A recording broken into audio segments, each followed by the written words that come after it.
अस्सलाम वालेकुम स्टूडेंट। आज का हमारा टॉपिक है प्री एक्लेम्शिया। ये हमल के दौरान पैदा होने वाली एक ख़तरनाक हालत है जिसमें प्रेग्नेंट वुमेन का ब्लड प्रेशर बढ़ जाता है। अगर हम इसको भर वक्त अच्छे से मैनेज नहीं करते तो ये और भी बहुत सारी संगीन कॉम्प्लिकेशन का सबब बन सकता है। इस वीडियो में आज हम पढ़ेंगे प्री एक्लेम्शिया क्या है, इसकी अलामात, वजूहात, इसकी कैसे हम तशख़ीस कर सकते हैं, इलाज क्या है और इससे कैसे पेशेंट को बचाया जा सकता है।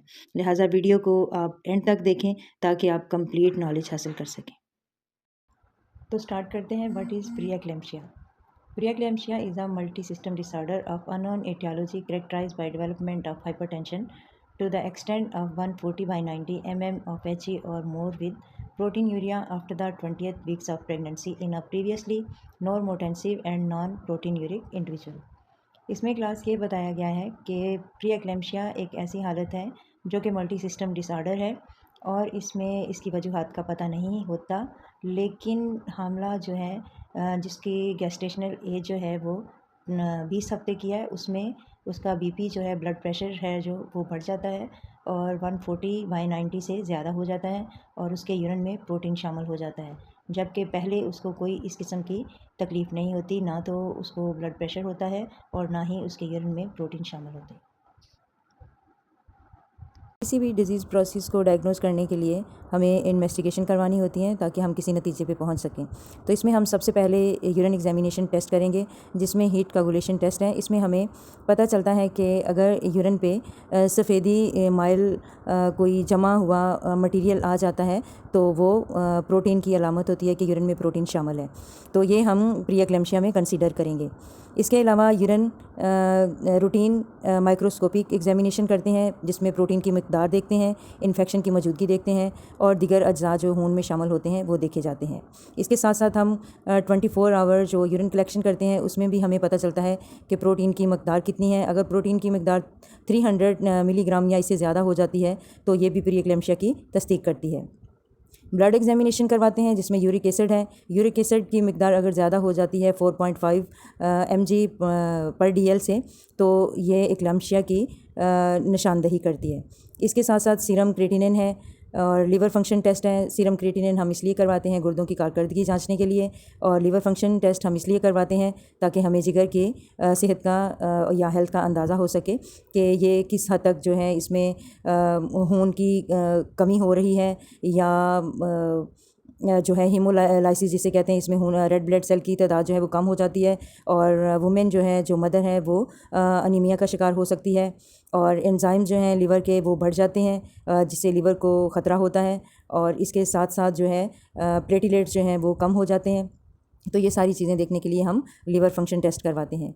इसके साथ साथ जो है कोगुलेशन प्रोफाइल होता है जिसमें हम खून का जो है जमने का अमल और जो है कोगुलेशन का अमल जो है वो ब्लीडिंग टाइम और क्लॉटिंग टाइम जो है हमें पता चलता है। और फिर एक जो है इसमें जिसको हम कहेंगे ब्लड यूरिया नाइट्रोजन, जिसमें हम गुर्दों की कारकर्दगी का अंदाज़ा लगाते हैं या हमें पता चलता है। और अल्ट्रासाउंड करवाएंगे। अल्ट्रासाउंड में हमें मुकम्मल तौर पर जो है पता चल जाता है कि फ़ीटल ग्रोथ कैसी हो रही है, एमनियोटिक फ्लूइड की मिकदार कितनी है, बच्चे की पोजीशन कितनी कैसी है और कौन सी है, प्लेसेंटा की क्या हालत है और इंट्रा यूट्राइन रिस्ट्रिक्शन जो है उसका पता चल जाता है। तो ये कुछ ऐसे रिस्क फैक्टर हैं जो वुमेन को या हामला को प्री एक्लेम्शिया की तरफ लेकर जाते हैं, जैसे पिछले हमल में भी हामला प्री एक्लेम्शिया के शिकार हुई हो। फिर है मल्टीपल प्रेगनेंसी और क्रॉनिक हाइपरटेंशन की शिकायत हो रही हो हामला को, डायबिटिक मेलाइटिस हो, टाइप 1 में हो या फिर टाइप 2 में हो, किडनी डिजीज़ हों जिससे ज़्यादा खतरा लाहक होने का चांसेस होते हैं जो कि गुर्दों को ज़्यादा मुतासर करते हैं। ऑटो इम्यून सिस्टम है जिससे जिस्म में क़ुव्वत मदाफ़त जो है वो कम हो जाती है। फिर IVF है, ये एक्लेम्शिया का अमकान बन सकता है। तो ये सारे जो रिस्क फैक्टर हैं वो हामला को खतरे की तरफ लेकर जाएंगे। तो हमें हामला को ये एडवाइस करनी है कि वो बाकायदगी से अपना चेकअप करवाएं और डॉक्टर की इंस्ट्रक्शन के मुताबिक या हदायत के मुताबिक अमल करे ताकि दोनों माँ और बच्चे की सेहत महफूज रह सके। स्लाइड में हम पढ़ेंगे प्री एक्लेम्शिया की जो तशख़ीसी अलामत हैं तो वो कौन कौन सी हैं। इसमें हाइपरटेंशन है यानी ब्लड प्रेशर है, ओडीमा है, सूजन और प्रोटीन यूरिया, पेशाब में प्रोटीन की ज़्यादती। हाइपरटेंशन में है कि जब हम 6 आवरली वुमेन का, प्रेग्नेंट वुमेन का ब्लड प्रेशर चेक करते हैं 6 घंटे बाद, तो उसमें हमें बढ़ा हुआ ब्लड प्रेशर मिलता है। ओडीमा जो है वो टांगों या जिस्म में दोनों तरफा ऐसी स्वेलिंग हो जिसमें हम उसको टच करें या थोड़ा सा प्रेस करें तो उसमें वो गड़ा पड़ जाता है और बहुत देर के बाद जो है वो अपनी सही पोजीशन में आता है। और उसके बाद है प्रोटीन यूरिया, जो हम 24 घंटों में यूरिन की का सैंपल लेते हैं, उसमें 4-4 घंटे या इससे ज़्यादा का वक्फ़ा होता है। तो उसमें जब हम सैंपल भेजते हैं और उसमें प्रोटीन शामिल होता है तो इससे हम कंसीडर करते हैं कि हामला जो है वो प्री एक्लेम्शिया की तरफ जा रही है। ये तीनों जो हैं सिम्पटम, हाइपरटेंशन, ओडीमा और प्रोटीन यूरिया, ये बहुत ख़तरनाक अलामत है जिसको अगर हम टाइम से मैनेज नहीं करें तो हामला औरत जो है एक्लेम्शिया की तरफ जा सकती है। और अदर साइंस भी हैं जो हम नेक्स्ट स्लाइड में डिस्कस करेंगे। अब है साइंस ऑफ प्री एक्लेम्शिया।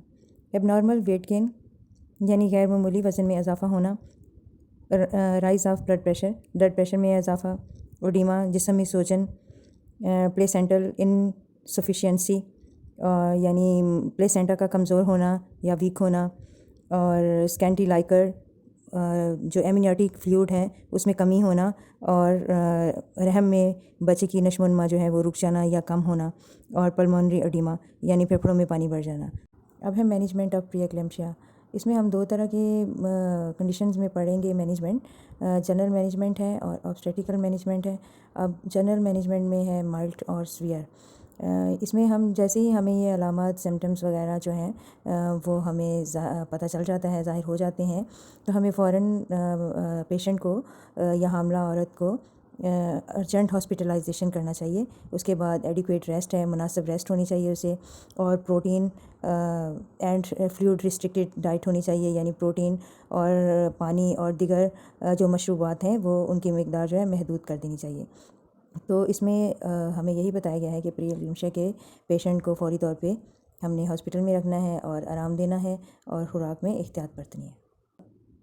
अब हम स्पेसिफिक मैनेजमेंट में देंगे। सबसे पहले हाइपरटेंसिव ड्रग हैं, बायोरल हम देंगे, नेफिडिपिन है और मिथाइल डोपा है, और हम इंजेक्शन फॉर्म में देंगे लाबिटालोल है। सेडेटिव में हम डायज़ेपाम देंगे रात को सोते टाइम। उसके बाद हम आयो चार्ट मेंटेन करेंगे, और जो फ्लूइड इनटेक हम दे रहे हैं उसका हम जो है वो मेंटेन करते रहेंगे। उसके बाद प्रोटीन यूरिया की जांच करते रहेंगे, जो हम रूटीन मॉनिटरिंग एग्जामिनेशन करते हैं यूरिन की, वो करवाते रहेंगे, और आँखों का मुआयना करेंगे और फीटल असेसमेंट करते रहेंगे कि फ़ीटस की और माँ की कंडीशन कैसी है। तो ये स्पेसिफिक मैनेजमेंट थी। और उधर हमने इससे पहले हमने माइल्ड कंडीशन में देखा कि हमने पेशेंट को हॉस्पिटलाइज़ करना है और उसको रेस्ट देनी है। तो ये जो जनरल मैनेजमेंट है इसमें हमने माइल्ड और सीवियर कंडीशन में जो मेडिसिन दी हैं या पेशेंट को जो हमने रेस्ट की मेडिसिन दी हैं, तो इसके साथ अगर पेशेंट जो है हमें प्रोग्रेस की तरफ आते हुए नज़र नहीं आ रहा तो फिर हम ऑब्स्टेटिकल मैनेजमेंट की तरफ आएंगे। ऑब्स्टेटिक मैनेजमेंट, इस स्लाइड में हमें यही बताया गया है कि प्री एक्लेम्शिया की शिद्दत को हमने नज़र में रखना है, गेस्टेशनल एज को हमने नज़र में रखना है, और फिर हमने फ़ैसला करना है कि क्या बेहतर है, और हमें हमेशा फ़ैसला जो है वो माँ के हक़ में करना है। अगर माँ की हालत और इलाज का रद्द-ए-अमल हमें तसल्ली बख्श लग रहा है तो हम हमल को मुकर्रर मुद्दत तक जो है वो जारी रख सकते हैं, और अगर माँ की हालत और इलाज का रद्द-ए-अमल तसल्ली बख्श नहीं है तो हमें फ़ौरी तौर पर हमल ख़त्म करने का फ़ैसला करना चाहिए, और चाहे बच्चे के लिए नताइज कुछ भी हों, क्योंकि माँ की जान को ज़्यादा हमने तरजीह देनी है। तो क्लास, आज का लेक्चर हमारा कंप्लीट है। अगर किसी को कोई क्वेश्चन हो तो वो पूछ सकता है, और क्लास में भी हम इस टॉपिक को डिस्कस करेंगे। तब तक के लिए अल्लाह हाफिज़।